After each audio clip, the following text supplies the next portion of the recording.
Dans cette vidéo, je vais te révéler exactement comment je génère 10 leads qualifiés par jour pour mon agence de marketing grâce à YouTube avec une chaîne qui a moins de 1000 abonnés sans dépenser d'argent en publicité et sans envoyer un seul message de prospection. Et voici comment tu peux faire exactement pareil si tu as une agence, si tu es coach, consultant, infopreneur ou que tu as n'importe quel autre business B2B. Écoute bien jusqu'à la fin car cette méthode génère en moyenne 5 calls qualifiés par semaine pour moi et mes clients avec moins de 1000 abonnés sur la chaîne YouTube et sans envoyer un seul cold DM. Tu peux déjà t'abonner et laisser un like car cette vidéo va être un banger. On se retrouve tout de suite sur le flowchart pour que je t'explique tout ça. Donc nous voici sur le flowchart. On va voir ensemble exactement du coup comment j'utilise YouTube pour générer 10 leads en moyenne par jour et générer 5 calls qualifiés par semaine en full automatique organique et sans faire de publicité payante ou envoyer de cold DM.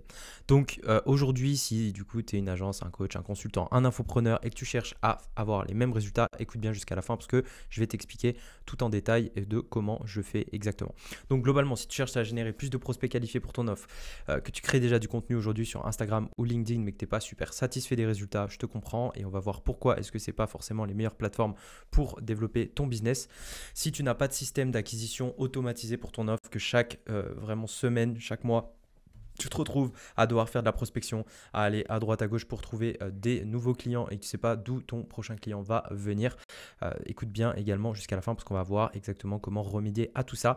Et si les plupart de messages que tu envoies de prospection, tu reçois des refus ou carrément des personnes qui te demandent d'arrêter de les contacter, de te sortir de leur liste de cold email, etc., et que tu n'arrives pas à faire augmenter ton CA de manière prédictible d'un mois à l'autre, c'est-à-dire de signer plus de clients entre le mois 2 et le mois 1, écoute bien jusqu'à la fin. J'ai une question pour toi. On va voir la différence entre les deux prospects, le prospect numéro 1 et le prospect numéro 2. Le prospect numéro 1, c'est le prospect classique que tu ajoutes dans ton réseau ou dans les comptes que tu suis sur Instagram ou bien LinkedIn. Tu fais la classique, tu likes, tu commentes ses derniers posts, tu lui envoies un message qu'on appelle pied dans la porte. Donc, tu vas lui dire hey, « salut, comment ça va? Super content de connecter avec toi, etc. » Et il te répond froidement, agressivement, voire te laisse un vu. Le deuxième prospect, c'est le prospect qui a une problématique, va chercher une solution à sa problématique sur une plateforme notamment comme Google ou bien YouTube, va tomber sur ta chaîne, regarder toutes tes vidéos sur le sujet d'experts qui lui expliquent comment résoudre son problème avec de la value, comment le faire, des tutoriels, des vidéos qui lui montrent exactement comment faire. Rejoins ton lead magnet, donc te donne ses informations, son nom, son prénom, son email, son numéro de téléphone pour obtenir du coup une formation gratuite que tu as mise en place. Va consommer ce contenu-là et devant toute la valeur que tu lui proposes, devant l'expertise que tu démontres, il va réserver directement un appel avec toi. J'ai une question pour toi. Selon toi, lequel de ces prospects est le plus à même de prendre un accompagnement, de prendre ta solution aujourd'hui? La réponse, tu la connais, c'est forcément le prospect numéro 2, donc qui vient directement en inbound à toi et qui a déjà consommé du contenu, qui te fait confiance, qui t'apprécie, qui te connaît très bien et voit la solution parfaitement que tu peux apporter pour résoudre la problématique qu'il a au quotidien dans son business de son côté. Donc vraiment, c'est le prospect numéro 2 qui est le plus qualitatif et ce prospect-là, tu peux l'avoir avec le contenu que tu vas faire sur YouTube, le tunnel de vente que tu vas créer sur YouTube et je vais exactement te montrer déjà les résultats que j'obtiens moi pour le mien. Donc on va directement se rendre sur mon logiciel. Donc là, comme tu peux le voir, on est sur les 30 derniers jours et j'ai du coup généré 112 leads, donc nouvelles personnes que je n'avais pas encore dans mes contacts ces 30 derniers jours totalement en automatique sans leur envoyer un seul message de prospection. Et comme tu peux le voir, là si je clique sur le leads, on voit bien que le référeur, donc c'est-à-dire le site internet qui m'envoie ce leads, et d'où il provient, c'est bien YouTube à chaque fois et je pourrais défiler comme ça pendant des heures. Et on voit bien que voilà, bon, les jours ne sont pas tous les mêmes. Là, typiquement, aujourd'hui, je tourne en fin de journée, on a eu 4 leads aujourd'hui. Mais par exemple, hier, on a fait une journée, on a quasiment plus de 20 leads, on le voit ici. Il y en a le 3, le 3, le 3, le 3, le 3, le 3, le 2 et ça continue comme ça sur 3 pages. Et on voit bien à chaque fois que le référeur, c'est bien YouTube à chaque fois sur les leads qu'il y a là et qui viennent s'ajouter directement du coup dans ma liste ActiveCampaign parce que je récupère leur adresse email et leurs informations. Toutes ces personnes-là sont des personnes qualifiées que j'ai pu attirer avec des vidéos que je choisis et que je place stratégiquement pour obtenir des leads qualifiés qui viennent à moi directement et qui découvrent comment je peux les accompagner dans leur business tout simplement.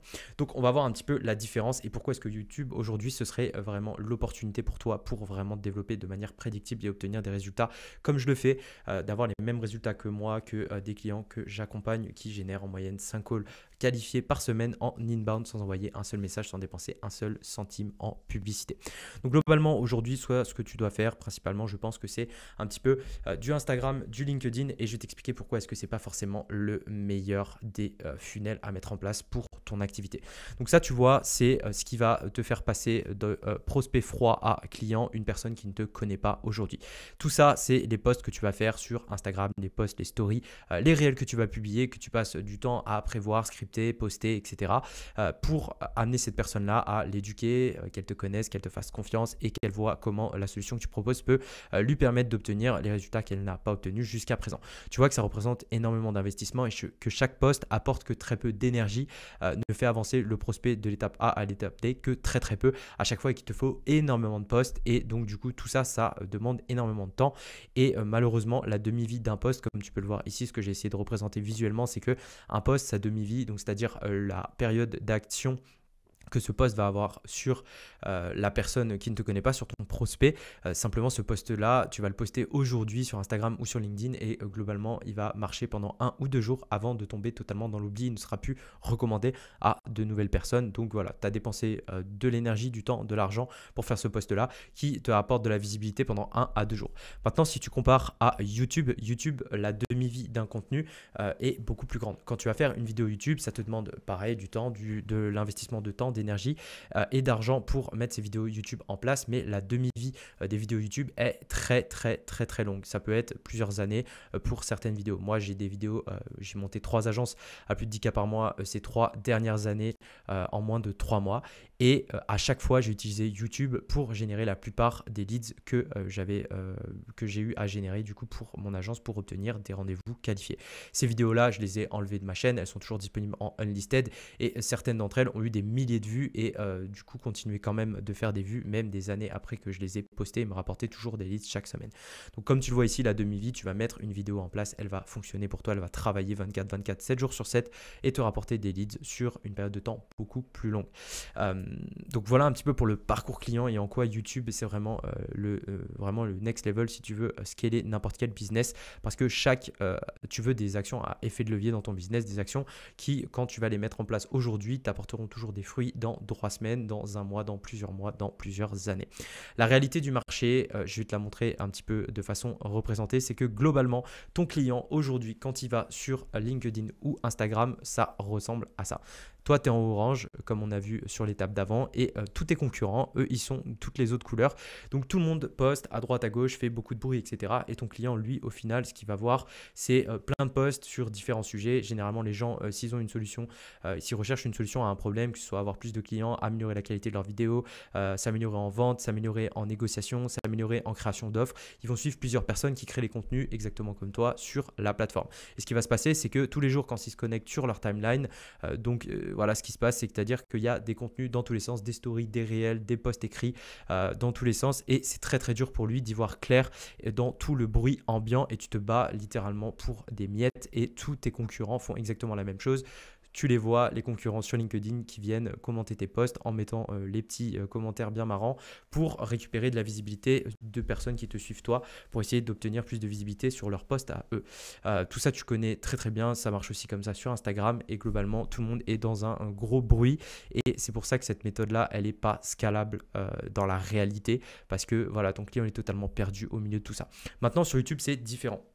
Comme tu vois, toi, tu es en rouge, comme tu as vu sur le parcours client juste avant. Et tes concurrents, déjà, il y en a beaucoup moins. Il faut savoir qu'il y a une énorme barrière à l'entrée et c'est pourquoi c'est une opportunité pour toi. Aujourd'hui, si tu prends ta niche, n'importe quelle niche que tu as en coaching, en consulting, en tant qu'agence, business B2B, peu importe, tu vas voir que tu auras peut-être 1 à 2 concurrents qui font du YouTube. Donc, il y a une grosse opportunité parce qu'il y a beaucoup de recherches et globalement, la plupart du temps, tes concurrents, comme tu le vois ici, font des vidéos qui ne sont pas les plus optimisées, que ce soit en termes de SEO, en termes de miniature, en termes de titres, en termes de qualité du contenu en elle-même. Donc, c'est pourquoi ça représente une opportunité parce que c'est beaucoup plus compliqué. Tu ne te bats pas contre toutes les personnes qui peuvent littéralement lancer un compte Instagram, commencer à faire des photos, des vidéos, écrire du texte avec ChatGPT sur LinkedIn et poster comme un malade tous les jours. Et tu n'es pas dans le bruit ambiant. Et ce qu'il y a, c'est que du coup, moins de concurrence, plus grosse barrière à l'entrée, donc opportunité, et également moins de bruit car la personne, quand elle va faire une recherche, est beaucoup plus simple d'être en concurrence avec 2-3 personnes sur un terme de recherche plutôt que d'être en concurrence avec 10-20 autres personnes qui font les mêmes contenus que toi et qui postent sans arrêt tous les jours. Là, la personne, elle a le temps de se poser, elle a le temps de t'écouter, elle va avoir aussi une attention qui est beaucoup plus élevée sur les plateformes comme LinkedIn, Instagram. Les gens n'ont pas le temps de lire, etc. Alors que sur YouTube, ils sont plus dans un mindset ils ont envie de s'éduquer, ils ont envie de résoudre leurs problèmes, ils sont posés devant leur ordinateur et ils sont là pour trouver une solution à leurs problématiques. Et donc, du coup, ils vont passer beaucoup plus de temps à te regarder, ce qui, toi, augmente, du coup, comme on l'a vu plus haut, le taux d'appréciation qu'ils vont avoir, la confiance qu'ils auront en toi et le fait qu'ils t'apprécient beaucoup plus. Donc, énorme opportunité sur YouTube et je vais t'expliquer exactement comment transformer ton YouTube en machine à cash.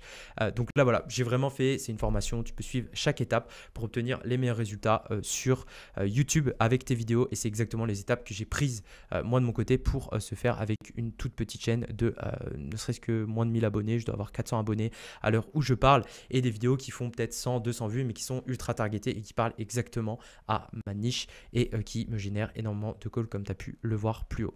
Donc au niveau des mots-clés, je te conseille d'utiliser un logiciel d'analyse de mots-clés, tu analyses tous les mots-clés de ta niche en utilisant du coup un logiciel comme vidIQ ou SEMrush. Tu identifies les meilleures recherches, donc tu vas bien prendre en compte le nombre de recherches, la concurrence sur ces nombres de recherches, sur ces termes de recherche là et la qualité des vidéos déjà actuelles. Le but, ça va être d'aller faire des vidéos qui sont beaucoup plus qualitatives, qui apportent plus d'informations, des meilleures informations, qui sont mieux montées. Tu vas le voir comment te démarquer sur ces requêtes-là. Tu vas créer des groupes de mots-clés, donc tu peux les ranger par top of funnel, middle of funnel, bottom of funnel. Ça, tu dois savoir ce que c'est si tu es dans le marketing. Et tu peux regarder également, petit tips, les mots-clés que ta concurrence utilise avec l'extension Chrome Tags for YouTube. Ça te permet de voir un petit peu, est-ce que eux, de leur côté, rankent bien leurs vidéos? Est-ce qu'il y a des opportunités pour ta chaîne qui commence, si tu n'as que 100 abonnés et qu'eux ont des milliers d'abonnés, par exemple, sur leur chaîne, d'essayer d'aller chercher des gros termes de recherche et d'aller essayer de décrocher de très très bons résultats avec tes vidéos. Ensuite, tu choisis les meilleurs sujets en les classant, comme on a dit, tofu, mofu, bofu. Tu sélectionnes ceux qui sont le plus en rapport avec ta niche d'abord et tu étends petit à petit. Je te conseille de commencer le plus autour des requêtes qui correspondent vraiment à ce que tu as à offrir comme solution et ensuite d'étendre pour aller chercher plus de personnes et vraiment travailler cette base-là. On est en B2B, donc focus vraiment sur des vidéos pratiques. Pas besoin de faire des vidéos forcément talking head. Si tu peux le faire, fais-le, mais ça demande plus de temps. Le but là, c'est de pouvoir faire beaucoup de volume et surtout de bien les ranker en SEO et d'aller chercher un maximum de vues et des vues qualifiées. Donc voilà, il ne faut pas être dans la vanity metrics de regarder les vues. On est sur le marché français, on est en B2B, donc les gens veulent de l'actionnable. Il y a beaucoup de vidéos, comme j'ai dit dans mes précédentes vidéos, un petit peu de dopamine, high dopamine. Ce qu'on veut justement, c'est être l'inverse. Comme je suis en train de faire là, je suis en train de t'expliquer. Il n'y a absolument aucune dopamine, mais je te donne de l'information. Et c'est pour ça que tu vas liker cette vidéo, t'abonner et revenir pour les prochaines vidéos. Je te conseille d'alterner du coup entre tofu, mofu, bofu, comme je t'ai dit, pour essayer d'étendre et toujours avoir des vidéos qui vont aller chercher plus de vues, des vidéos qui vont expliquer les problèmes pour les personnes qui sont vraiment plus froides. Ensuite, descendre dans ton funnel en fonction du coup du niveau d'éducation de tes clients.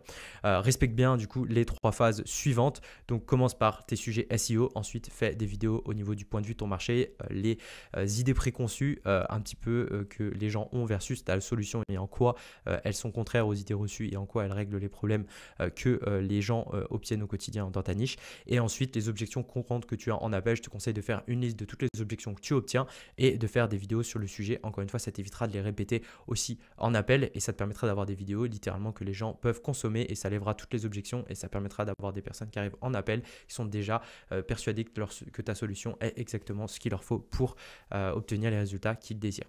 Et voilà, répète le process entre toutes ces phases-là et continue comme ça au niveau des sujets et tu tournes.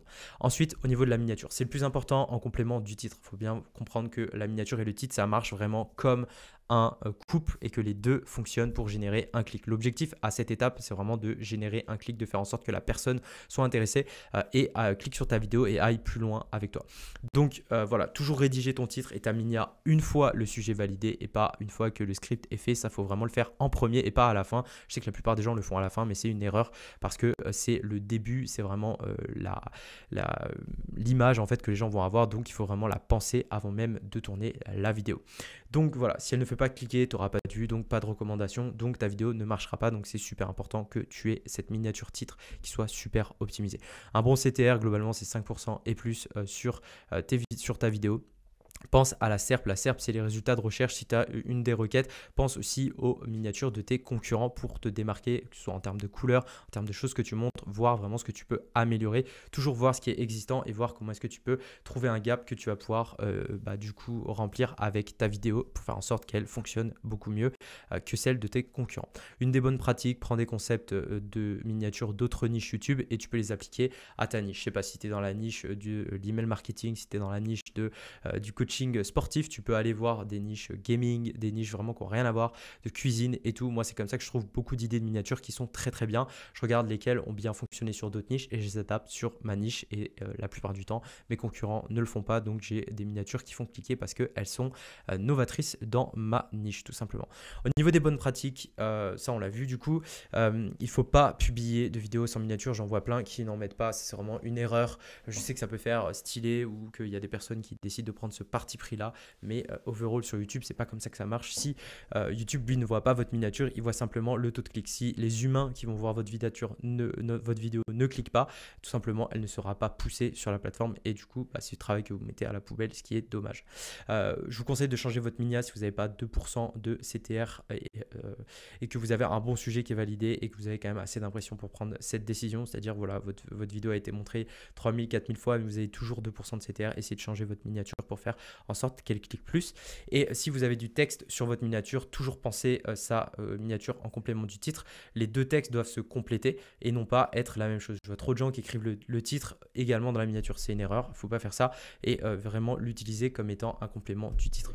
Optimisez du coup votre titre en SEO, c'est vraiment ce qui va venir initier le trafic au début et ensuite si la vidéo elle fonctionne bien sur le pool auquel YouTube va présenter votre vidéo, ensuite elle sera poussée de plus en plus haut du coup sur des personnes en recommandation et c'est là où on va aller chercher énormément de trafic. Je vous montrerai juste après, là j'ai une vidéo en ce moment qui marche très très bien, je vous montrerai les chiffres et en quoi tout ce que je suis en train de vous dire là c'est vraiment super puissant pour avoir d'excellents résultats.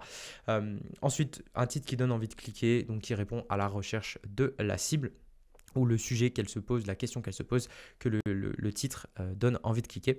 Toujours écrire un titre entre 50 et 70 caractères, pas plus, parce que ça ne sert plus à rien d'écrire des titres à rallonge, d'utiliser les 100 caractères et d'essayer de mettre un maximum de mots-clés.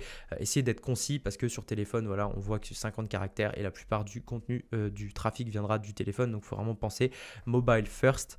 Donc, voilà, toujours pareil, regardez la SERP et faites des titres en fonction. Essayez de vous différencier par rapport à vos concurrents. Ça ne sert à rien de faire du copier-coller. C'est pas ça qui vous amène des meilleurs résultats. Au contraire, soyez différents, ça intéressera les gens parce que vos concurrents ont déjà fait des vidéos sur un sujet ou ont déjà utilisé des angles que vous ne voulez pas utiliser justement. Essayez d'être novateur là-dessus et de vous différencier là-dessus.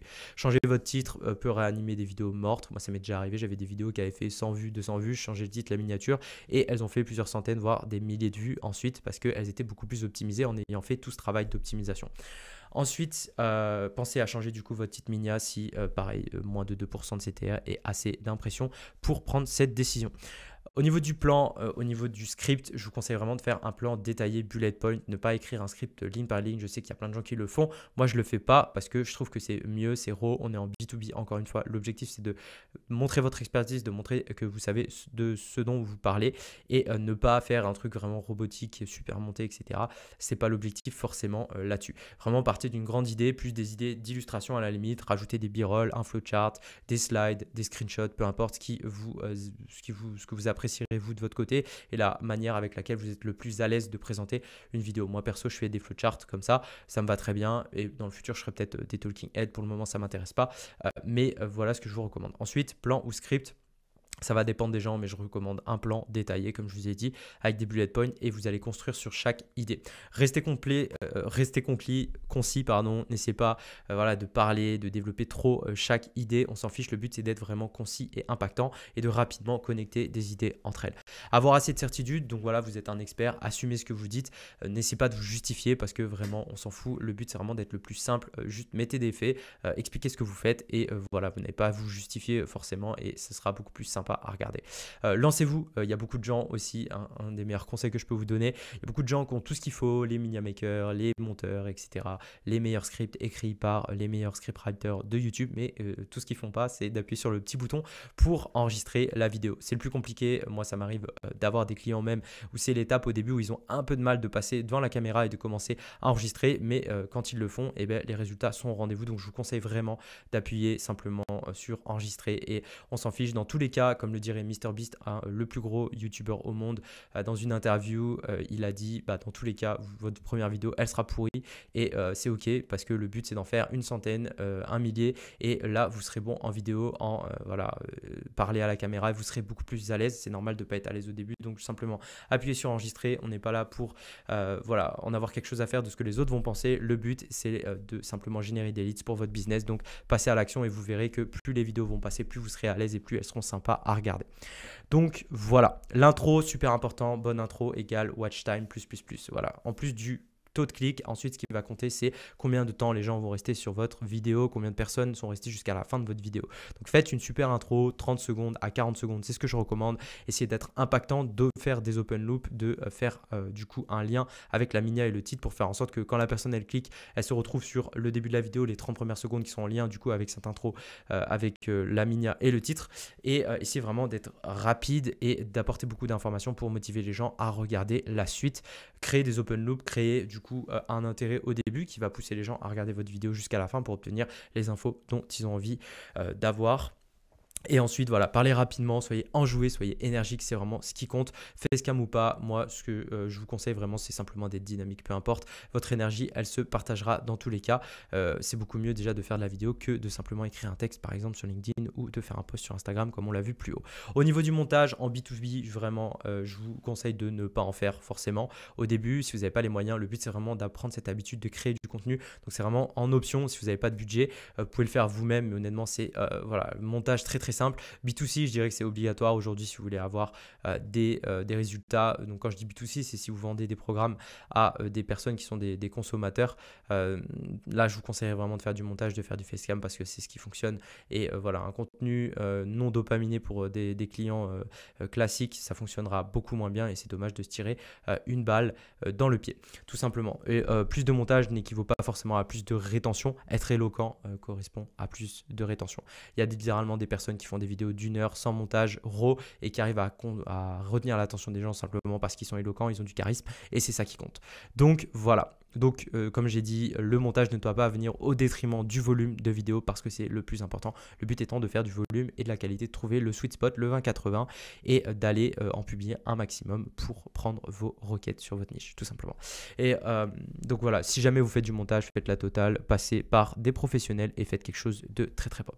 L'optimisation SEO, le plus important, titre, description, tag, ajoutez des mots-clés. Comme je vous ai dit, utilisez VidaQ, prenez les meilleurs mots-clés et prenez les mots-clés qui sont les plus relatif avec votre vidéo et ce que vous allez expliquer dedans. Ça aidera YouTube à référencer votre vidéo et à faire en sorte que les bonnes personnes la voient. Ça sert à rien d'avoir des vues non qualifiées parce que ça fera baisser tous vos métriques, le taux de clic, le taux de watch time, ce qui fera en sorte que votre vidéo elle tombe dans les limbes de YouTube et que personne ne la regarde.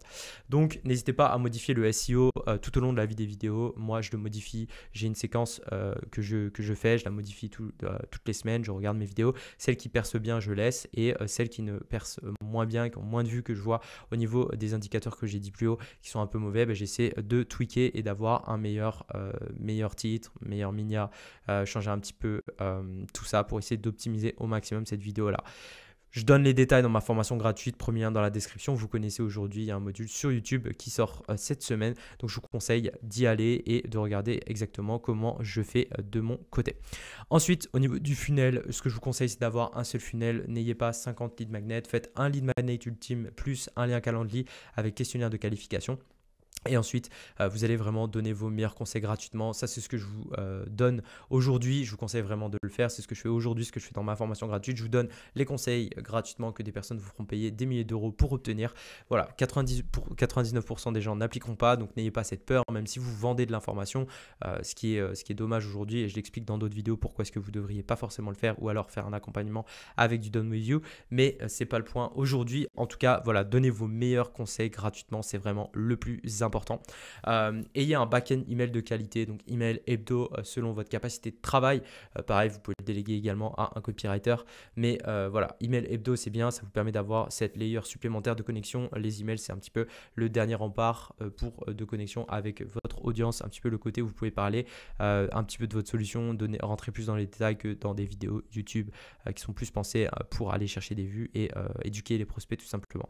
La data est plus importante que les followers. Je vois trop de personnes qui se focus sur les followers, même des gens que moi j'ai dans ma niche, qui ont beaucoup de followers, mais qui font beaucoup moins de chiffre d'affaires que moi par mois. Et c'est dommage pour eux parce que c'est totalement une vanity metric. C'est plus important d'avoir de la data, d'avoir le nom, prénom, email, numéro de téléphone de la personne que d'avoir simplement des followers. Demain, si vous vous faites supprimer votre compte YouTube ou supprimer votre compte Instagram, bloqué, peu importe, vous vous retrouvez avec plus de business tout simplement parce que les seuls followers que vous aviez étaient sur ce compte-là, ce qui est quand même très dommageable, alors que si vous avez une adresse, une liste email, c'est vraiment le sang de votre business. Vous pouvez faire des audiences avec, après en publicité, vous pouvez recibler ces gens-là en email, etc. Et c'est exactement ça que vous voulez, simplement avoir la data. Si vous avez la data est reine par rapport aux followers. Quand vous avez la data des personnes, vous l'avez en personnel. Quand vous avez simplement des followers, c'est les plateformes, les GAFAM qui ont votre data, tout simplement la data de votre business et droit de vie ou de mort sur votre business. Donc meilleur conseil de 2024, récupérez la data des personnes qui vous suivent tout simplement. Ensuite, avec du setting et des ads, il est possible sur ces leads du coup d'aller générer des calls qualifiés sur des personnes éduquées qui vous connaissent et qui vous suivent, et vous pouvez booker 5 à 10 calls qualifiés par semaine. En tout cas, c'est les résultats que moi j'obtiens directement grâce à cette méthode. Au niveau du rythme, c'est différent selon le montage que vous voulez faire sur vos vidéos et votre capacité de production de vidéos, parce que ça prend du temps, c'est un investissement de temps et d'énergie comme j'ai dit pour faire de bonnes vidéos, mais derrière c'est exactement ce qu'il vous faut mettre en place pour obtenir d'excellents résultats. Pour le rythme un petit peu, pour un débutant je dirais une vidéo par semaine, c'est déjà bien, commencez comme ça. Ensuite, quand vous avez pris un petit peu la main, que vous avez le workflow qui est vraiment cadré, ensuite passez à 3 vidéos par semaine. Moi c'est personnellement ce que je fais.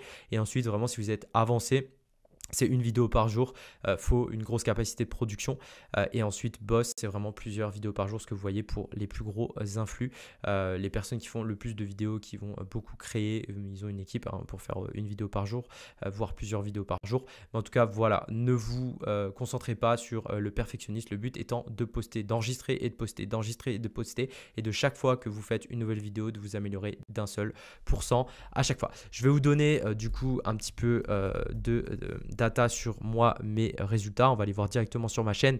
Là, je vous montre les résultats en back-end. Comme on peut le voir ici, j'ai que 392 abonnés. Ok, et ça m'a généré là dans les 48 dernières heures, 730 personnes qui ont été en contact avec mon offre.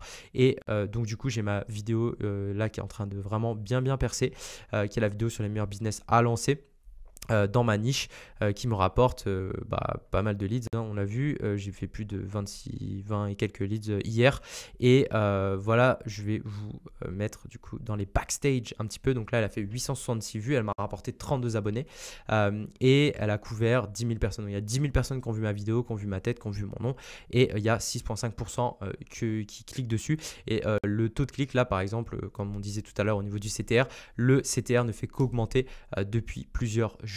Donc c'est ça qui est cool. Il y a quelques jours il était à 5,8 et là il est à 6,5. donc même avec le nombre d'impressions, généralement quand votre vidéo elle est plus montrée à de plus en plus de personnes, généralement le CTR diminue et là le CTR augmente. Donc c'est excellent et ça prouve que la vidéo est très bien pensée et qu'elle va encore aller faire énormément de vues dans les prochains jours, les prochaines semaines. Donc je vous garderai au courant un petit peu de ce qui se passe dans de prochaines vidéos. Si vous n'êtes pas sur mon Discord, rejoignez mon Discord. Comme je vous ai dit, c'est le lien est dans la formation gratuite, premier lien dans la description. Rejoignez la formation, rejoignez le Discord, j'en parle dessus. Je fais un live par semaine le samedi. Vous pouvez me poser toutes vos questions et je vous tiendrai au courant du coup sur mon Discord de comment ça se passe et un petit peu de la stratégie que je mets en place pour ça. Voilà pour le côté YouTube. Aujourd'hui, voilà, vous avez deux situations dans lesquelles vous pouvez vous trouver. Si jamais vous êtes vous voulez aller plus loin, comme j'ai dit, rejoignez ma formation gratuite. Premier lien dans la description. Venez au live Q&A chaque semaine sur le Discord et passez à l'action tous les jours. Et pour toutes les personnes qui ont des capitaux à investir, qui veulent aller plus vite et qui veulent que qu'on installe tout simplement ce système que j'ai installé pour moi et pour mes clients dans leur business B2B, vous pouvez réserver un appel avec mon équipe pour qu'on puisse créer le plan d'action sur mesure pour scaler votre business. Donc plus 30 à 50K dans les 3 prochains mois en implémentant le système d'acquisition avec YouTube. Vous verrez, il n'y a pas que YouTube dedans, mais YouTube est une grosse partie. Ça fonctionne vraiment pour tous les business B2B, donc agence, coach, consultant, infoproduit, business de service. Et ce n'est pas une formation, encore une fois, c'est un hybride entre du done for you et du consulting. Moi, comme je vous l'ai dit, je ne vends pas d'informations, je vous donne tout gratuitement pour vous aider à scaler votre business de service B2B. Et voilà, il y a quand même des prérequis, il faut quand même faire minimum 10K par mois depuis plus de 3 mois. Du coup, c'est pour les personnes les plus sérieuses. Il faut savoir que 70% des candidatures, on les rejette tout simplement pour se concentrer sur les clients les plus qualitatifs. On a ouvert 2 places pour janvier pour 2 business B2B qui veulent du coup qu'on implémente ça pour eux. On a d'excellents résultats. D'ailleurs, j'ai une semaine prochaine, j'ai eu la première interview client, un client qui est passé de 0 à 40 000 euros en 2 mois grâce à cette méthode-là. Donc, on rentrera plus dans les détails de ce qu'on a mis ensemble en place, ce qu'on va mettre en place pour les prochains mois avec lui. Mais en tout cas, voilà, je vous laisse réserver du coup un appel pour les personnes qui veulent aller vite, qui veulent qu'on installe ça pour eux dans la description. Sinon, on se retrouve du coup sur mon Discord, sur ma formation gratuite pour tous les autres. Merci, c'était Reynolds. Vous pouvez liker, vous abonner à cette vidéo, me suivre sur les réseaux et en tout cas c'était un plaisir de faire cette vidéo. J'espère qu'elle vous sera utile et que vous appliquerez et de voir du coup vos chaînes se développer et vos business scaler. C'était Reynolds, je vous souhaite une très très bonne soirée. Ciao ciao.